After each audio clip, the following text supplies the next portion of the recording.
What's up, guys? This is TheKephas.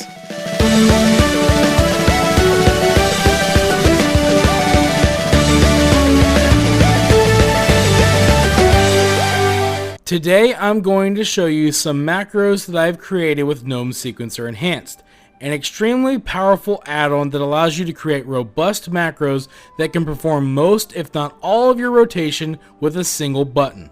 This can be extremely useful if you have a disability like myself, or if you just want to be lazy.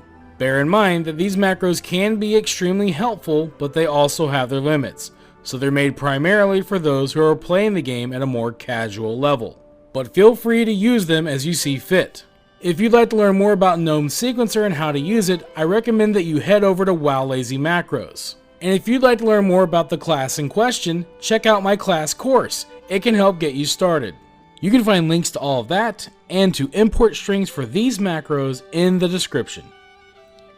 Today we're going to be checking out the macro that I've created for Frost Death Knights. But before we do that, let's go ahead and open up the talent tree here. There isn't a whole lot to go over, and that's simply because Frost Death Knights are incredibly straightforward, and that would also apply to their builds. Now always remember that I tend to prioritize simplicity over performance. You know, I go with abilities that are easy to macro, makes the class easier to play, so there might be other options that are maybe better in a lot of instances, but this is what I tend to go with. So for example, abilities like Soul Reaper I haven't gone with because they add a level of complexity to, you know, just the ability itself. Using it, you know, when a target is at lower health, for, you know, would be when you want to use this, so that is a little bit more complicated, you know, trying to put that in the macro.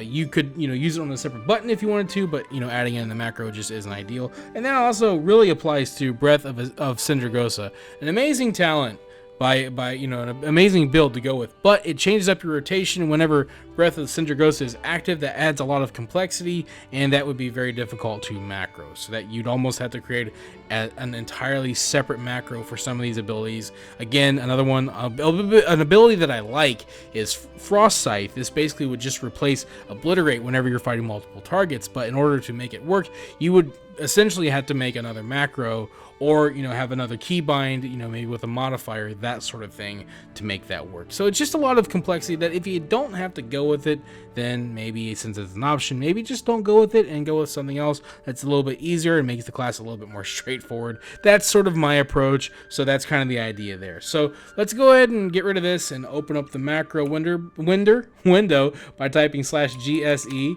and you will see the name of my macro is KEF Frost, and so it's just a all-in-one macro for Frost Death Knights. We're going to open up this here. Here's the talent build that I use. You can copy and import this in. So we're going to check out the raw edit version of this macro for simplicity, and let's get into it. So the first thing we need to look at here is under key press. We have obviously your usual target enemy stuff, and then start attack, but also if you hold down control, the macro will use Howling Blast. So whenever the proc happens, you can just hold down control. The macro will only use Howling Blast, so it makes it easy to use that ability. I personally use Howling Blast on a separate button. That's just because of how my brain works and muscle memory and all that kind of stuff. It's just easier to wrap my head around putting it on a separate button, but if you want to consolidate your buttons even further, you can always just hold down control and use Howling Blast. That is an option for you. Under key release, where I keep all of my cooldowns, there's a lot in here. Pillar of Frost, Raised Dead, and Anti-Magic Shell will all be used on cooldown. Now these are obviously all in some ways DPS, cooldowns. Anti-Magic Shell isn't so much. It's kind of like a I guess a utility, like a defensive cooldown, I suppose.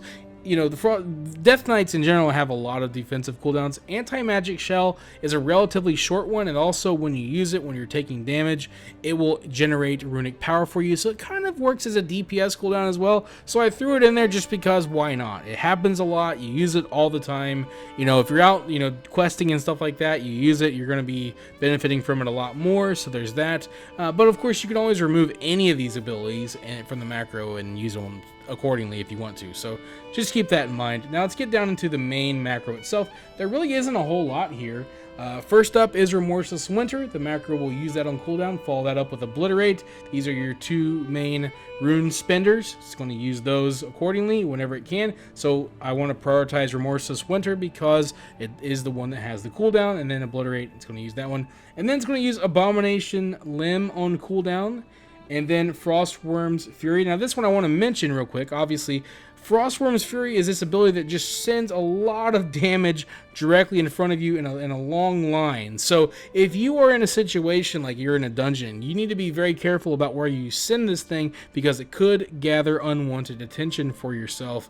So be mindful of that. You may even consider removing it from the macro if you don't feel very comfortable with it, but it's entirely optional how you choose to use it. But just keep that in mind. And then of course, last up, we have Death Strike and Frost Strike. If you hold down Shift, the macro will use Death Strike. So if you want to spend your runic power on some extra healing, you can do that. And otherwise, the macro will simply just use Frost Strike whenever you don't have anything held down. And that's basically how the macro is going to work. It's going to pretty much manage all of your abilities without holding down modifiers, with the exception of Howling Blast. That one you can hold down Control, use on a separate button. Otherwise, the macro is going to do everything. Now, the only other ability that I didn't even mention or really include in the macros at all, and that would be Death and Decay.